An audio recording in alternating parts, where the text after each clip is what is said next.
Tarumanegara bukan sekadar nama dalam buku pelajaran. Ia adalah tonggak. Ia adalah permulaan.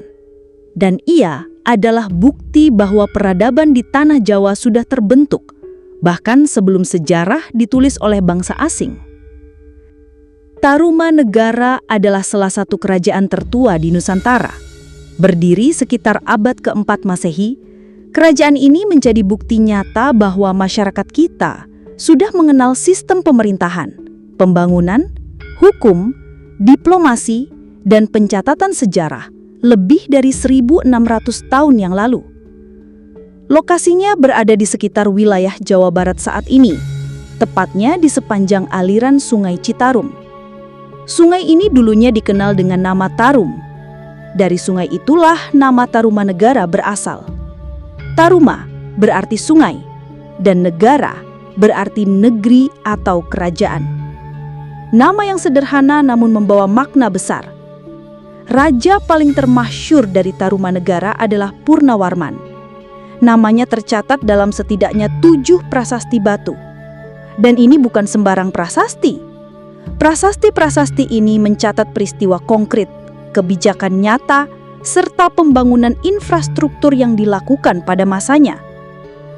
Salah satu bukti paling kuat dari kecanggihan Tarumanegara adalah pembangunan saluran air sepanjang 11 km yang dilakukan oleh Raja Purnawarman.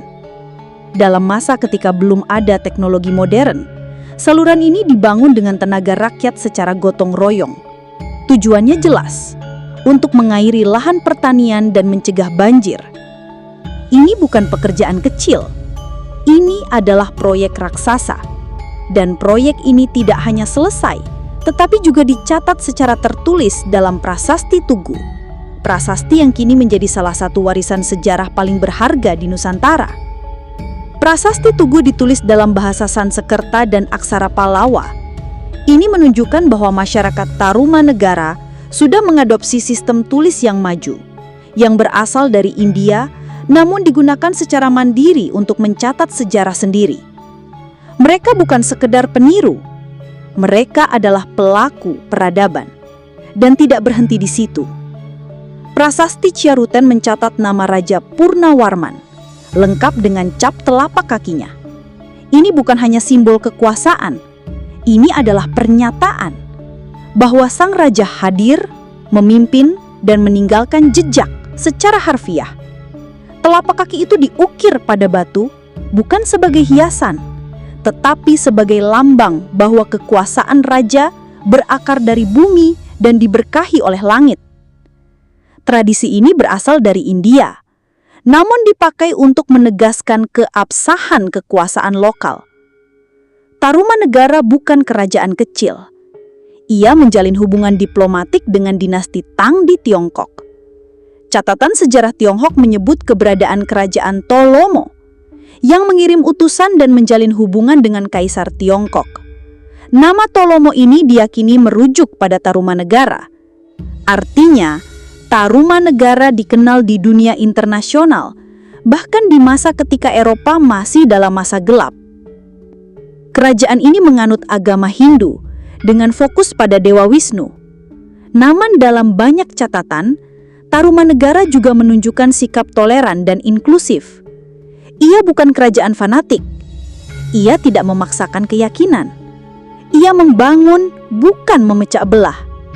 Dan itu tercermin dari sikap raja yang mengedepankan keadilan dan kemakmuran rakyat.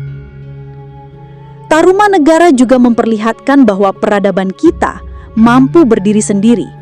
Dengan sistem pemerintahan yang terstruktur, pencatatan yang rapi, serta pembangunan infrastruktur yang visioner, mereka menunjukkan bahwa masyarakat Nusantara bukan bangsa primitif, bukan bangsa terbelakang. Mereka bukan masyarakat yang menunggu diselamatkan oleh bangsa asing. Mereka sudah membangun sistemnya sendiri. Namun, sejarah selalu bergerak. Sekitar abad ke-7 Masehi, Tarumanegara mulai meredup. Tidak ada catatan kehancuran besar. Tidak ada perang spektakuler yang tercatat menghancurkan kerajaan ini. Namun pengaruhnya perlahan memudar. Banyak sejarawan percaya bahwa Tarumanegara melebur menjadi kerajaan-kerajaan yang lebih kecil, seperti kerajaan Sunda dan Galuh.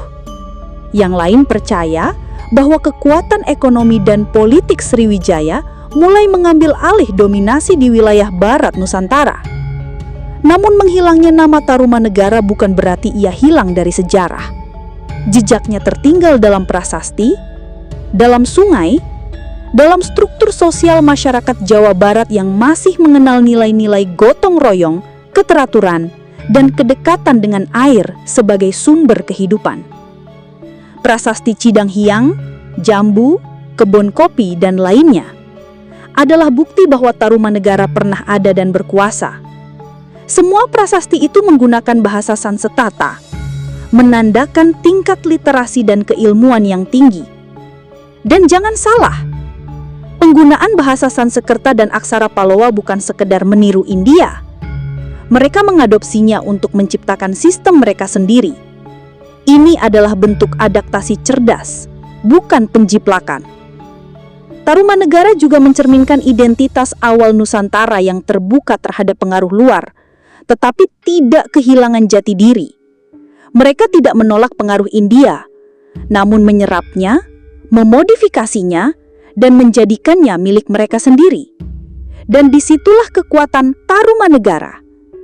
Ia membangun jembatan antara dunia luar dan dunia lokal, antara pengaruh India dan akar asli Nusantara, antara masa lampau dan masa depan. Warisan Tarumanegara bukan hanya soal prasasti atau arsitektur. Warisannya adalah prinsip bahwa bangsa ini mampu berdiri sendiri, bahwa kita mampu membangun, bahwa kita mampu mencatat, berpikir, dan mengelola negeri sendiri dengan tatanan yang teratur. Itulah mengapa Tarumanegara penting. Bukan karena luas wilayahnya, bukan karena kekuatan militernya, tapi karena ia adalah pembuka jalan. Tanpa Tarumanegara, mungkin tidak akan ada Sunda, Galuh, atau bahkan Majapahit. Ia adalah akar dari pohon besar bernama peradaban Nusantara.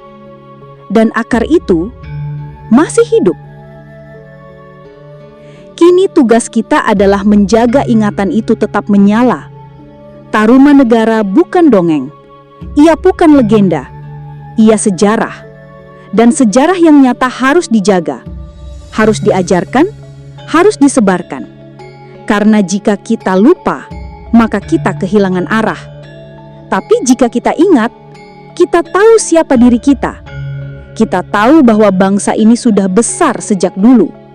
Dan kita tahu bahwa sebelum datangnya penjajahan, kita sudah mempunyai segalanya untuk berdiri sendiri.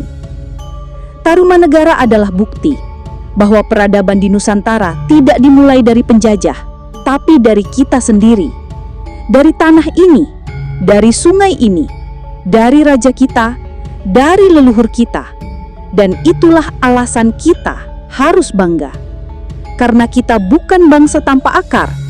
Kita adalah bangsa yang berasal dari kerajaan besar. Dan Tarumanegara adalah awal dari semuanya.